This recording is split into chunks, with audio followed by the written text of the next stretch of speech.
जहां एक और वे अपनी धुन में सवार होकर भारतवासियों तथा उनकी संपत्तियों का हनन कर आगे बढ़ते गए, उधर दूसरी ओर कुछ भारतीय भी उनका साथ देते गए।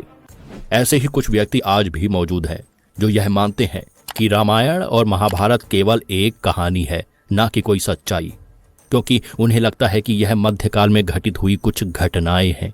तो उन्हें बता दे कि जब से सभ्यताओं का प्रारंभ हुआ था, उसी के साथ ही हमें रामायण और महाभारत के साक्ष्य देखने को मिलते हैं, जहां राम रावण युद्ध, गीता के अंश, श्री कृष्ण के द्वारा अर्जुन को दिया जा रहा गीता ज्ञान आदि के बहुत से अवशेष व ग्रंथ हमें देखने और सुनने को मिलते हैं।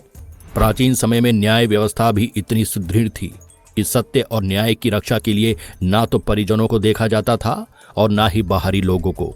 जैसे रामायण में श्री राम ने माता सीता की रक्षा व सत्य की स्थापना के लिए भारत से बाहर जाकर रावण का वध किया था, ठीक उसके विपरीत जब महाभारत में स्वयं के ही परिवारजन राक्षसों के जैसा बर्ताव करने लगे, घर की स्त्रियों पर बुरी नजर डालें, तो स्वयं के भाइयों अर्थात पांडवों द्वारा वध होना निश्चित था। हमारा भारत प्रारंभ से ही शास्त्र और शस्त्र दोनों पर आधारित रहा है। सत्य की स्थापना के लिए हमें जो भी आवश्यक लगा, हमने उसका पूर्ण रूप से उपयोग किया। बौद्धिक और आध्यात्मिक रूप से तो हम पहले से ही धनी थे।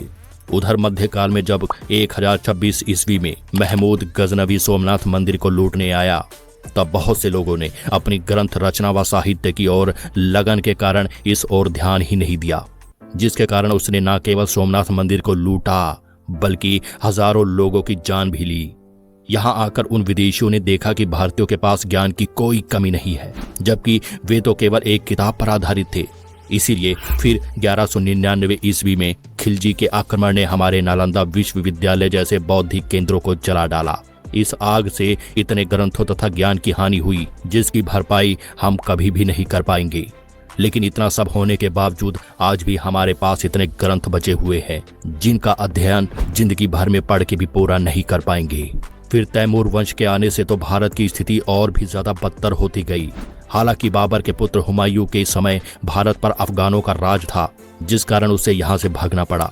लेकिन फिर हुमायूं के पुत्र अकबर ने अपनी वीरता व कूटनीति से काम लिया, जिस कारण वह राजपूतों से मित्रता कर भारत में प्रवेश कर गया। हालांकि उसने जजिया कर और तीर्थ कर जैसे करों को तो हिंदुओं के लिए माफ कर दिया था, जिससे हिंदुओं के प्रति बर्बरता में कुछ कमी आई। लेकिन यह पूर्ण सत्य नहीं है, क्योंकि हमें बहुत से वर्णनों में यह मिलता है कि अकबर ने भारत को मुस्लिम राष्ट्र बनाने की बहुत कोशिश की, एड़ी चोटी का जोर लगा दिया। उसने यह नियम भी निकलवाया था कि सभी व्यक्ति दीने इलाही धर्म को स्वीकार कर लें, अन्यथा ये माफ कर दिया था, जिससे हिंदुओं के प्रति बर्बरता में कुछ कमी आई। लेकिन यह पूर्ण सत्य नहीं है, क्योंकि हमें बहुत से वर्णनों में यह मिलता है कि अकबर ने भारत को मुस्लिम राष्ट्र बनाने की बहुत कोशिश की, एड़ी चोटी का जोर लगा दिया। उसने यह नियम भी निकलवाया था कि सभी व्यक्ति दीने इलाही धर्म को स्वीकार कर लें, अन्यथा उनको बंदी बना दिया जाएगा। धन्य है वह भूमि जहां ऐसे वीरों ने जन्म लिया, जिन्होंने अकबर के इस आदेश को सुनकर खुद को बंदी बनाना स्वीकार किया, बजाय धर्म बदलने के। हालांकि बीरबल इसके अपवाद हैं।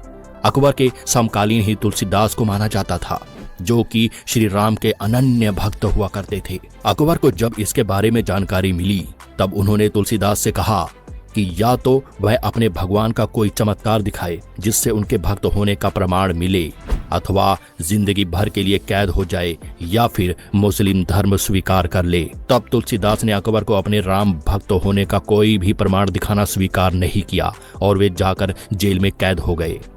सूरदास के शिरोमणि कवि माने जाने वाले तुलसीदास की भक्ति तथा काव्य शक्ति के बारे में विसेंट स्मिथ लिखते हैं कि तुलसीदास अकबर के समकालीन थे, जो कि अकबर से भी महान थे।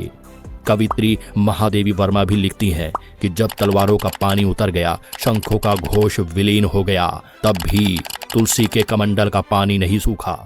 उसने बहुत कोशिश की कि हिंदुओं को क्रोध के बजाय तर्क से मना लिया जाए, जिसके लिए अकबर ने बहुत सी पुस्तकों का पारसी में अनुवाद भी करवाया, लेकिन वह सफल नहीं हो सका।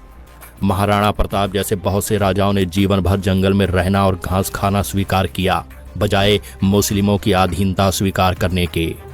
इस समय में बहुत से ऐसे हिंदू भी थे जो डर के कारण जंगलों में छिप गए थे और फिर वे जंगलों में ही निवास करने लगे। राजस्थान के जंगलों में आज भी आपको बहुत से ऐसे हिंदू देखने को मिल जाएंगे। ऐसे क्रूर मुस्लिमों ने हमारी स्त्रियों को भी नहीं छोड़ा। वे चाहते थे स्त्रियां उनके हरम में रहे। तब रानी दुर्गावती जैसी वीरांगनाओं ने इन कायरों को अपने स्वाभिमान से परिचित करवाया और हार का पता होने के बावजूद भी आखिरी सांस तक अकबर से युद्ध किया। अन्य कोई भी पुरुष उनके शरीर को स्पर्श न करे, इसीलिए उन्होंने स्वयं छुरा घोंपकर अपने प्राणों का त्याग भी कर डाला। इसके बाद फिर जहांगीर ने जहां काल साहित्य और संस्कृति को बढ़ावा दिया, वहीं उसने हिंदुओं का जबरन धर्मांतरण करना शुरू कर दिया। जहांगीर ने बहुत कोशिश की कि गुरु अर्जन देव मुस्लिम धर्म को स्वीकार कर ले, लेकिन उन्होंने ऐसा करने से मना कर दिया, जिसके पश्चात गुरु अर्जन देव को अंतिम समय तक बहुत सी कठिन यातनाओं का सामना करना पड़ा। अपने गुरु के कदम पर ही बहुत से शिष्य भी आगे बढ़ते गए और गुरु अर्जन देव के जैसे ही अन्य सभी लोगों ने मुस्लिम धर्म अपनाने से मना कर दिया था। इस प्रकार यह धर्म ज्योति आगे बढ़ती चली गई।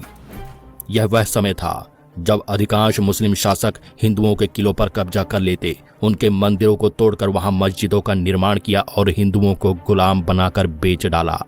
लेकिन उधर दूसरी ओर छत्रपति शिवाजी जैसे भारतीय राजा भी हुआ करते थे, जो मुस्लिम महिलाओं का अपनी बहन समान आदर करते, कुरान की प्रतियों का सम्मान करते। ना तो उन्होंने कोई मस्जिद तोड़ी और ना ही किसी को अपना गुलाम बनाया। यह है भारतीय संस्कृति। दोस्तों, जिस प्रकार हिटलर को उदार या दयालु कहना यहूदियों का अपमान होता है, उसी प्रकार अगर औरंगजेब को उदार कहा जाए तो यह हम भारतीयों का अपमान होगा। अपने दारा शिकोह जैसे भाई की हत्या करवाने वाले और संगीत साहित्य आदि कलाओं का गला घोंट देने वाला विश्वगुरु कैसे कहला सकता है? उसने अपनी कट्टर और रूढ़िवादी सोच को फतवाए आलमगीरी नाम की पुस्तक में बड़े ही अच्छे तरीके से संजोया है, जिसका उपयोग आज भी कट्टर सोच रखने वाले व्यक्ति तथा मुस्लिम धर्म के लोगों द्वारा किया जाता है। 45 लाख लोगों को मारने वाला तथा करोड़ों हिंदुओं को मुस्लिम धर्म में परिवर्तित करने वाला व्यक्ति कैसे उदार हो सकता है? उसने तो सबसे ज्यादा हिंदू राजाओं को मानस बदारी देकर उन्हें अपना गुलाम बनाया। बड़े पदों पर भर्ती के लिए वह विदेशी मुसलमानों को बुलाता। यह भी अन्य मुस्लिम राजाओं की तरह भारत की संपत्ति को तुर्क या मक्का मदीना भेजता रहा।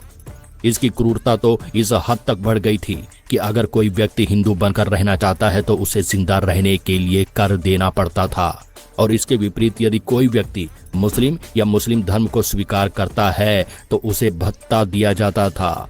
औरंगजेब इतना कट्टर था कि वह हिंदुओं